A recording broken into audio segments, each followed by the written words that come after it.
প্রিয় শিক্ষার্থীরা, আমি তোমাদের সাথে গত একটা ক্লাস করেছিলাম। সেখানে আমরা আইসিটি বিষয়ে মার্ক বন্টন এবং সিলেবাস নিয়ে আলোচনা করেছিলাম।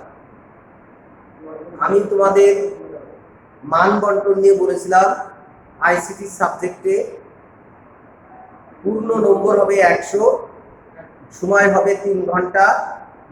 100 মার্কের ভিতরে 50 মার্ক হবে সৃজনশীল, 25 মার্ক এমসিকিউ এবং 25 মার্ক প্র্যাকটিক্যাল, এবং সময় হবে 3 ঘন্টা। তো আমি তোমাদের 6টি অধ্যায়ের ভিতরে তৃতীয়, চতুর্থ, পঞ্চম এই 3টি অধ্যায় পড়াবো। প্রথমেই আমি তৃতীয় অধ্যায় দিয়ে শুরু করব। আমি আজকে তোমাদের যেটি পড়াবো সেটা হচ্ছে সংখ্যা পদ্ধতি কি। সংখ্যা পদ্ধতি কি জানার আগে আমাদের সংখ্যা পদ্ধতির ইতিহাস সম্পর্কে জানতে হবে। সংখ্যা পদ্ধতি মানুষ প্রাচীন কালে গণনার কাজ করতে পারত না। হাত পায়ের আঙ্গুল, গাছের ফল, বিচি, মুড়ির পাথর, দড়ির গিট ইত্যাদি দিয়ে গণনার কাজ করত। খ্রিস্টপূর্ব 500 অব্দে মানুষ যখন গণনার কাজ করতে পারত না, তখন এইসব দিয়েই গণনার কাজ সারত। ধীরে ধীরে ভারত উপমহাদেশে সংখ্যা আবিষ্কার হয় এবং গণনার কাজ শুরু হয়। প্রথমেই যে যন্ত্রটি আবিষ্কার হয় গণনা কাজের জন্য, সেই যন্ত্রটির নাম হচ্ছে অ্যাবাকাস। তারপরে সময়ের ধারাবাহিকতায় বিভিন্ন গণনা পদ্ধতি আবিষ্কার হয়। তো আমরা সংখ্যা পদ্ধতি কি, প্রথমে আমি সেটা আলোচনা করব। সংখ্যা পদ্ধতি হচ্ছে সংখ্যা লেখা ও প্রকাশ করার রীতিনীতিকেই সংখ্যা পদ্ধতি বলে। তোমরা জানো যে আমরা আমাদের দৈনন্দিন জীবনে যে হিসাব নিকাশ অর্থাৎ গাণিতিক যোগ বিয়োগ গুণ ভাগ করে থাকি, সেটি হচ্ছে দশমিক সংখ্যা পদ্ধতি। এই দশমিক সংখ্যা পদ্ধতিতে আমরা আমাদের দৈনন্দিন জীবনে হিসাব নিকাশের চাহিদা পূরণ করে থাকি। সংখ্যা পদ্ধতি বিভিন্ন ধরনের আছে। দশমিক সংখ্যা পদ্ধতি, বাইনারি সংখ্যা পদ্ধতি, অক্টাল সংখ্যা পদ্ধতি, হেক্সাডেসিমেল সংখ্যা পদ্ধতি। তো প্রথমে আমি তোমাদের সাথে আলোচনা করেছি সংখ্যা পদ্ধতি কি। সংখ্যা পদ্ধতি হচ্ছে সংখ্যা লেখা ও প্রকাশ করা রীতিনীতিকেই বলা হয় সংখ্যা পদ্ধতি। এই সংখ্যা পদ্ধতি প্রধানত দুই ধরনের। একটা হচ্ছে পজিশনাল সংখ্যা পদ্ধতি, আর একটা হচ্ছে নন পজিশনাল সংখ্যা পদ্ধতি। পজিশনাল সংখ্যা পদ্ধতি কি? পজিশনাল সংখ্যা পদ্ধতি হচ্ছে যখন কোনো সংখ্যার মান তার অঙ্কের অবস্থানের উপর নির্ভর করে, তখন তাকে বলা হয় পজিশনাল সংখ্যা পদ্ধতি। আর নন পজিশনাল সংখ্যা পদ্ধতি হচ্ছে যখন কোনো সংখ্যার মান তার অঙ্কের অবস্থানের উপর নির্ভর করে না, তখন তাকে বলা হয় নন পজিশনাল সংখ্যা পদ্ধতি। তাহলে আমরা জানলাম প্রথমে সংখ্যা পদ্ধতি কি। সংখ্যা লেখা ও প্রকাশ করার রীতিনীতিকেই বলা হয় সংখ্যা পদ্ধতি। সংখ্যা পদ্ধতি প্রধানত দুই ধরনের, পজিশনাল সংখ্যা পদ্ধতি আর নন পজিশনাল সংখ্যা পদ্ধতি। পজিশনাল সংখ্যা পদ্ধতি হচ্ছে যখন কোনো সংখ্যার মান তার অঙ্কের অবস্থানের উপর নির্ভর করে, তখন তাকে বলা হয় পজিশনাল সংখ্যা পদ্ধতি। আর যখন কোনো সংখ্যার মান তার অঙ্কের অবস্থানের উপর নির্ভর করে না, তখন তাকে বলা হয় নন পজিশনাল সংখ্যা পদ্ধতি। তো আমরা একটু উদাহরণের মাধ্যমে আলোচনা করব। আমি বোর্ডে এখন একটা উদাহরণ লিখব, সেই উদাহরণের মাধ্যমেই তোমাদেরকে পরিষ্কার করব কিভাবে কোনো সংখ্যার মান তার অঙ্কের অবস্থানের উপর নির্ভর করে। তো তোমরা বোর্ডের দিকে খেয়াল করো সবাই, আমি একটা সংখ্যা লিখছি, দেখো আমি দুটো অঙ্ক লিখছি, 7 একটা অঙ্ক আর 5 একটা অঙ্ক। এই দুটো অঙ্ক দিয়ে আমরা দুটি সংখ্যা তৈরি করতে পারি। যেমন 75 একটি সংখ্যা এবং 57 একটি সংখ্যা, অর্থাৎ 7 এবং 5 এই দুটি অঙ্ক দিয়ে আমরা দুটি সংখ্যা তৈরি করেছি। একটা হচ্ছে 75 আর একটা হচ্ছে 57। এই সংখ্যা দুটিতে তোমরা দেখতে পাচ্ছ একই অঙ্ক দিয়ে তৈরি, কিন্তু অঙ্কের অবস্থানের কারণে দুটির মান ভিন্ন রকম হয়েছে। একটা হচ্ছে 75 আর একটা 57। তোমরা নিশ্চয়ই বুঝতে পারছো যে 75 সংখ্যাটি বড় এবং 57 সংখ্যাটি ছোট। কেন ছোট বড় হলো? আমরা ছোটবেলায় শিখেছি একক, দশক, শতক, সহস্র, অযুত এরকম শিখেছি। তো আমরা যদি 75 সংখ্যাটির কথা হিসাব করি, এখানে 75 সংখ্যাটিতে 5 অঙ্কটি অবস্থান করছে এককের ঘরে, আর 7 অঙ্কটি অবস্থান করছে দশকের ঘরে। অর্থাৎ 75 সংখ্যাটিতে 5টি একক আছে। কয়টি একক? 5টি একক। তার মানে 5 গুণ 1, তাহলে 5 এর স্থায়ী মান আছে 5। আর 75 সংখ্যাটিতে 7 এর অবস্থান হচ্ছে দশকের ঘরে, অর্থাৎ কয়টি দশক আছে? 7টি দশক আছে। তাহলে এর স্থায়ী মান কত? 7 গুণ 10, তাহলে 7 10কে 70, তাহলে মোট হচ্ছে কিন্তু 75। অর্থাৎ প্রতিটা অঙ্কের স্থায়ী মান বের করে যোগ করলেও কিন্তু 75 হচ্ছে। তাহলে আমরা দেখছি যে 75 সংখ্যাটিতে 5 এককের ঘরে অবস্থান করেছে, 7 দশকের ঘরে অবস্থান করেছে। পাশাপাশি একই অঙ্ক দিয়ে 57 সংখ্যাটি তৈরি। এখন তোমরা দেখো 7 অঙ্কটি এককের ঘরে অবস্থান করেছে আর 5 অঙ্কটি দশকের ঘরে অবস্থান করেছে।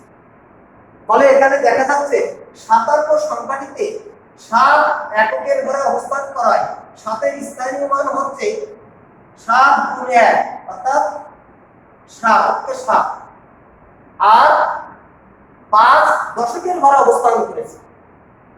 তাই এখানে দশক আছে কয়টি? 5, তাই 5 এর স্থায়ী মান আছে 5 গুণ 10, 5 10 50। তাহলে 57 সংখ্যাটিতে দুটির অঙ্কে স্থানীয় মান বের করে যোগ করলে হয় 57। তাহলে আমরা এই দুটি সংখ্যা একই অঙ্ক দিয়ে তৈরি, 5 এবং 7, কিন্তু সংখ্যা দুটির মান ভিন্ন। কারণ কি? কারণ হচ্ছে 75 সংখ্যাটিতে 5 অবস্থান করেছে এককের ঘরে, 7 অবস্থান করেছে দশকের ঘরে। আর 57 সংখ্যাটিতে 7 অবস্থান করেছে এককের ঘরে আর 5 অবস্থান করেছে দশকের ঘরে। যে কারণে দুটি সংখ্যা একই অঙ্ক দিয়ে তৈরি হলেও সংখ্যা দুটির মান ভিন্ন। এই কারণে আমরা পজিশনাল সংখ্যা পদ্ধতিতে বলে থাকি, যখন কোনো সংখ্যার মান তার অঙ্কের অবস্থানের উপর নির্ভর করে তখন তাকে বলা হয় পজিশনাল সংখ্যা পদ্ধতি। যেমন এর উদাহরণ কি? দশমিক সংখ্যা পদ্ধতি, বাইনারি সংখ্যা পদ্ধতি, অক্টাল সংখ্যা পদ্ধতি, হেক্সাডেসিমাল সংখ্যা পদ্ধতি, এগুলো হচ্ছে পজিশনাল সংখ্যা পদ্ধতির উদাহরণ। তবে নন পজিশনাল সংখ্যা পদ্ধতির উদাহরণ কি?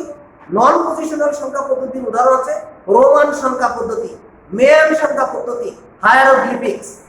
রোমান সংখ্যা পদ্ধতি কি?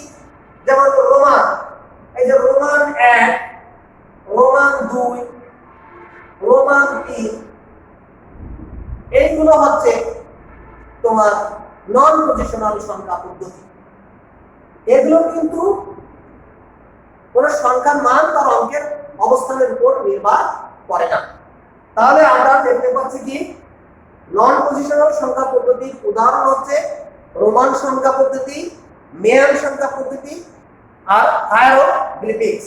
আমি এখানে লিখে দিচ্ছি যে রোমান সংখ্যা পদ্ধতি,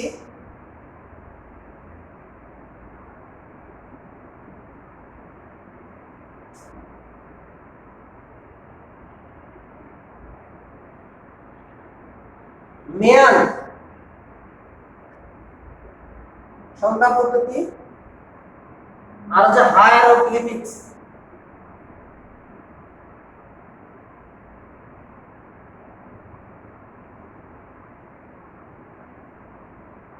এগুলো হচ্ছে সবই নন পজিশনাল সংখ্যা পদ্ধতি, রোমান সংখ্যা পদ্ধতি, মেয়ান সংখ্যা পদ্ধতি, হায়ারোগ্লিফিক্স।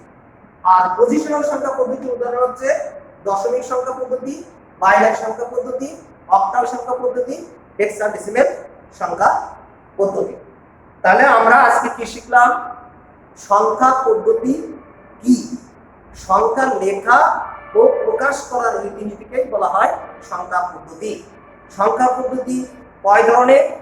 সংখ্যা পদ্ধতি প্রধানত দুই ধরনের, একটা হচ্ছে পজিশনাল সংখ্যা পদ্ধতি আর একটা হচ্ছে নন পজিশনাল সংখ্যা পদ্ধতি।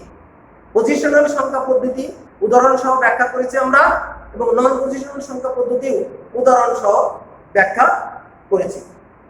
এখন আমরা যে পজিশনাল সংখ্যা পদ্ধতির কথা বললাম যে চার ধরনের, দশমিক সংখ্যা পদ্ধতি, বাইনারি সংখ্যা পদ্ধতি, অক্টাল সংখ্যা পদ্ধতি, হেক্সাডেসিমেল সংখ্যা পদ্ধতি। তাহলে দশমিক সংখ্যা পদ্ধতি মৌলিক অঙ্ক হচ্ছে 10টা। কি কি?